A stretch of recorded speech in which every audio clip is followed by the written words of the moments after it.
दोस्तों, कहानी की शुरुआत में हम केटी और जेनी को देखते हैं जो बहुत खुश दिख रही थी। दरअसल ये दोनों एग्रीकल्चर की स्टूडेंट थी और आगे की प्रैक्टिस के लिए न्यूयॉर्क के एक फार्म में जाने वाली थी। जिस बात को लेकर ये दोनों बहुत एक्साइटेड थी। वो सोच रही थी कि उन्हें वहाँ पर घूमने के साथ साथ बहुत सारी शॉपिंग करने का भी मौका मिलेगा। फिर अगली सुबह उन्हें लेने के लिए उनके अंकल जेसन आते हैं जो की एक FBI एजेंट है, और वो उन दोनों को अपने घर पर ले आते हैं जहाँ पर उनकी मुलाकात जेसन की गर्लफ्रेंड क्लर्क से होती है। आगे हम देखते हैं कि इस नए शहर में आकर केटी और जेनी अपना नाम बदलने का फैसला करती हैं। केटी अपना नाम जोई और जेनी अपना नाम रीसा रख लेती है। फिर अगले दिन अंकल जेसन उन्हें बस स्टॉप पर छोड़ने जाते हैं जहाँ से आगे उन्हें फार्म के लिए बस पकड़कर जाना था। अब बस के इंतजार में जेसन भी वहीं पर रुक जाता है, लेकिन केटी उसे कहती है कि बस जल्दी ही आ जाएगी, इसलिए आप अपने काम पर निकल जाओ। जैसे ही हम सेफली पहुँच जाएंगे हम आपको मैसेज कर देंगे। जेसन कहता है कि तुम मैसेज में कोड वर्ड का यूज करना, ताकि अगर तुम किसी मुसीबत में फंस जाओ तो मैं तुम्हें बचाने आ सकूं। केटी मजाक में कहती है कि मैं एप्पल लिख दूंगी, लेकिन जेसन उन्हें हर बार अलग अलग वर्ड्स यूज करने को कहता है ताकि कोई उन्हें डिकोड ना कर सके। इसी दौरान सड़क पर से एक कार गुजरती है जिसके अंदर बैठे दो लड़के केटी और जेनी को घूरते हुए चले जाते हैं। खैर आगे जेसन के जाने के बाद वो दोनों एक कैफे में कॉफी पीने जाती हैं, पर तभी वहाँ पर वो दोनों लड़के भी आ जाते हैं जिनके नाम जेड और लूकस हैं। आगे बातों के दौरान वो दोनों उन्हें अपने नए नाम जोई और लिसा बताती हैं। साथ ही वो ये भी बताती हैं कि वो लोग एक एग्रीकल्चर फार्म पर जा रही हैं। तभी जेड कहता है कि हम भी वहाँ पर जा रहे हैं, अगर तुम चाहो तो हमारे साथ चल सकती हो। लेकिन केटी उन्हें मना कर देती है क्योंकि वो दोनों उनके लिए अजनबी थे, पर जेनी उसे किसी तरह मना लेती है और उन दोनों के साथ चलने के लिए तैयार कर लेती है।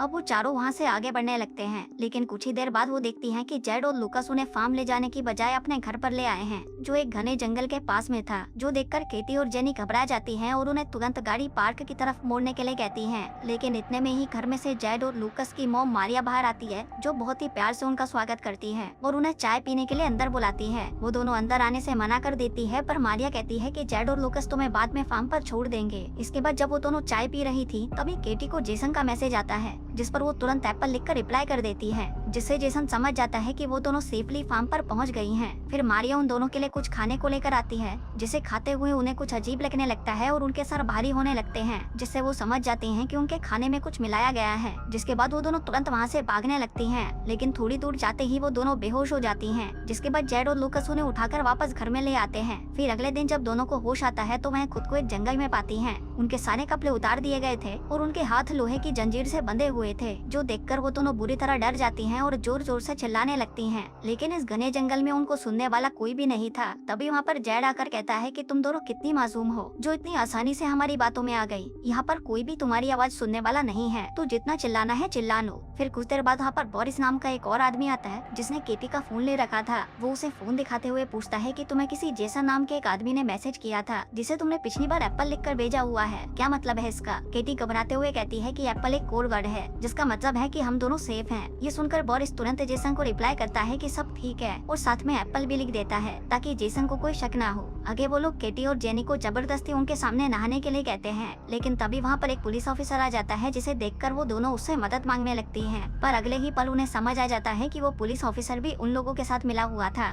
जो देखकर वो दोनों और भी ज्यादा डर जाती हैं, क्योंकि उनके पास भागने का अब कोई भी रास्ता नहीं था। आगे केटी और जेनी उन्हें रिक्वेस्ट करने लगती है कि प्लीज हमें यहाँ से जाने दो, हम किसी को कुछ नहीं बताएंगे, अगर तुम चाहो तो हम तुम्हें पैसे भी दे सकते हैं। लेकिन वो लोग उनकी नहीं सुनते। जिसके बाद वो पुलिस ऑफिसर एक टैबलेट लेता है और केटी के पीछे चला जाता है। थोड़ी देर बाद वो केटी के कंटेनर से बाहर निकलता है और हम केटी को रोते हुए देखते हैं, जिसका मतलब था कि उसने केटी के साथ जबरदस्ती गलत काम किया था। दूसरी तरफ जेसन को बहुत चिंता हो रही थी, क्योंकि केटी ने मैसेज में एप्पल शब्द का इस्तेमाल 2 बार किया था, जिसका मतलब उसका फोन किसी और ने इस्तेमाल किया है। इसके बाद जेनी के कंटेनर में एक पागल और नशेड़ी आदमी को भेजा जाता है, जो अंदर आता है और जेनी के ऊपर जलती हुई सिगरेट लगाता है, जिससे जेनी जोर जोर से चीखने लगती है। जिसके बाद वो उसके साथ भी जबरदस्ती इंटीमेट होता है। दरअसल वो लोग पैसों के लिए इन दोनों के साथ जबरदस्ती गलत काम करवा रहे थे। दूसरी तरफ जैसा न्यूयॉर्क एग्रीकल्चर फार्म में कॉल करता है, जहाँ उसे पता चलता है कि केटी और जेनी तो कभी वहाँ पर पहुँचे ही नहीं, जिससे उसे यकीन हो जाता है कि वो दोनों किसी बड़ी मुसीबत में हैं और वो उन्हें ढूंढने के लिए निकल पड़ता है। उधर केटी और जेनी के मुंह पर जेड और लूकस मास्क पहना देते हैं और फिर वो वहाँ पर एक अनजान आदमी को बुलाते हैं, जिसने खुद भी एक मास्क पहना हुआ था। फिर जब जेड और लूकस उनके मास्क हटाते हैं तो वो दोनों लड़कियाँ डर के मारे जोर जोर से चिल्लाने लगती हैं। तभी वो आदमी जेनी को चुनता है और उसे अपने साथ कंटेनर में ले जाता है। फिर उसके वहाँ से जाने के बाद जब केटी जेनी के पास जाती है तो वह देखती है कि उसकी हालत बहुत ज्यादा खराब हो चुकी है और उसे बहुत तकलीफ हो रही है। दूसरी तरफ जेसन पुलिस स्टेशन पहुंचता है और एक पुलिस ऑफिसर से मिलता है,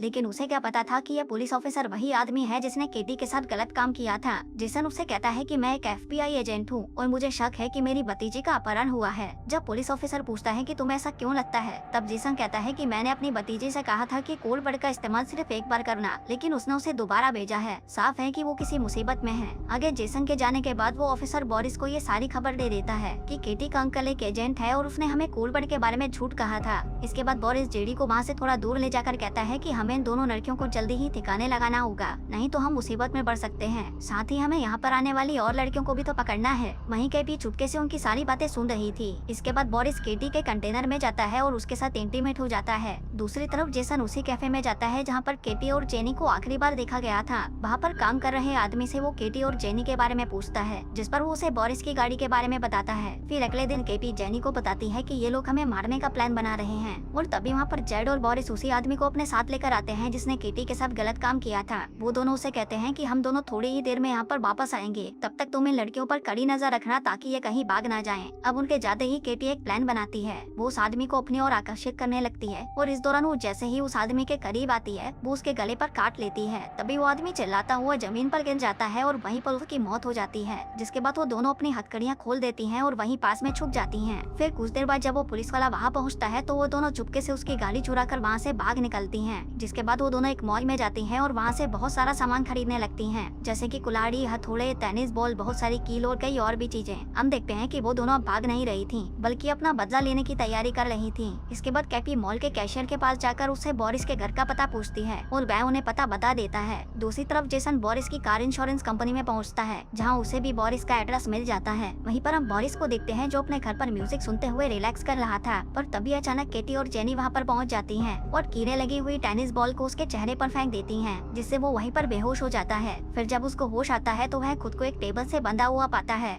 वो बहुत चिल्लाता है और उसे छोड़ने के लिए उन्हें पैसों का ऑफर भी देता है, लेकिन वो दोनों उसे मना कर देती हैं। इसी दौरान जेसन भी बोरिस के घर के बाहर पहुंच जाता है, लेकिन अंदर केटी और जेनी बोरिस से उस मास्क वाले आदमी का एड्रेस पूछ रही थी। तभी डर के मारे बोरिस उन्हें वो एड्रेस बता देता है। इसके बाद वो दोनों कीलों से भरा हुआ डंडा बोरिस के पिछवाड़े में घुसा देती है, जिससे वो दंत के मारे चिल्लाने लगता है। तभी उसकी आवाज सुनकर जेसन जल्दी से घर के अंदर आता है और देखता है कि बोरिस वहाँ पर मरा पड़ा है। तभी उसे बाहर गाड़ी की आवाज आती है, लेकिन जब तक वो बाहर जाता केटी और जेनी वहाँ से निकल चुकी थी। इसके बाद जेसन तुरंत पुलिस स्टेशन जाता है और उस ऑफिसर से वापस केटी और जेनी के बारे में पूछने लगता है, लेकिन वो ऑफिसर उसे इग्नोर करने लगता है। इसी दौरान जब वो केटी को कॉल करने की कोशिश करता है तभी वो देखता है कि केटी का फोन तो उस पुलिस ऑफिसर के पास है। अब जेसन सब कुछ समझ चुका था, पर तभी वो ऑफिसर उस पर गन पॉइंट कर देता है। दूसरी तरफ केटी और जेनी एक चर्च में पहुँचती है। दरअसल वो मास्क वाला आदमी कोई और नहीं बल्कि इसी चर्च का पादरी था। तभी वो पादरी उन्हें देखते ही पहचान जाता है, पर तभी केटी पीछे से उस पर हमला कर देती है और वह बेहोश हो जाता है। इसके बाद वो दोनों उसे गाड़ी के पीछे बांधकर घसीटते हुए टाउन की ओर ले जाती हैं, जहां वो एक दुकान से माचिस और पेट्रोल खरीदती हैं और फिर उस पर पेट्रोल डालकर उसे जिंदा जला देती हैं। दूसरी तरफ जेसन को भी पुलिस ऑफिसर कुर्सी से बांध देता है और फिर कुछ देर बाद वो 2 और नई लड़कियों को किडनैप करके लाता है। वो उनके साथ भी गलत काम करने की कोशिश करता है, लेकिन तभी केटी और जेनी वहाँ पर चुपके से आती हैं और उसके सर पर डंडा मारकर उसे बेहोश कर देती हैं। थोड़ी देर बाद जब उसे होश आता है तो वह खुद को एक कुर्सी से बंधा हुआ पाता है। वो घबराकर उन दोनों से माफी मांगता है, लेकिन वो उसकी एक नहीं सुनती। जिसके बाद केटी गन में सिर्फ एक बुलेट डालकर उसके साथ खेलने लगती है। वो बार बार ट्रिगर करके उसे डराती है, लेकिन वो हर बार बच जाता है। तभी वो ऑफिसर हंसने लगता है, लेकिन अगले ही पल केटी उसे शूट करके मार डालती है। जिसके बाद वो उन दोनों लड़कियों को आजाद करके उन्हें जेसन को खोलने के लिए कहती हैं और फिर वो दोनों वहाँ से चली जाती हैं। इसके बाद हम जेड और लूकस की मॉम मारिया को देखते हैं जो ड्रिंक कर रही थी। तभी अचानक उसका सर घूमने लगता है और वह बेहोश हो जाती है। थोड़ी देर बाद जब उसे होश आता है तो वह खुद को बेसमेंट में बंधा हुआ पाती है। तभी वो देखती है कि उसके सामने जेड भी बंधा हुआ था। इसी दौरान वहाँ पर केटी और जेनी आती है और मारिया के सामने ही जेड को डंडे से पीटने लगती हैं। जेड दर्द से चिल्ला रहा था, लेकिन वो नहीं रुकती और उसे मार मार कर उसकी जान ले लेती हैं। ये देखकर उसकी मॉम जोर जोर से रोने लगती है। इसके बाद वो दोनों मारिया को लूकस के पास लेकर आती हैं और लूकस के हाथ में डंडा देकर उसे अपनी ही मॉम को मारने के लिए कहती हैं। वो उसे धमकी देती हैं कि अगर उसने ऐसा नहीं किया तो वो उसे शूट कर देंगी, लेकिन फिर भी लूकस उसे नहीं मार पाता और तभी जेनी उसे शूट करके मार डालती है।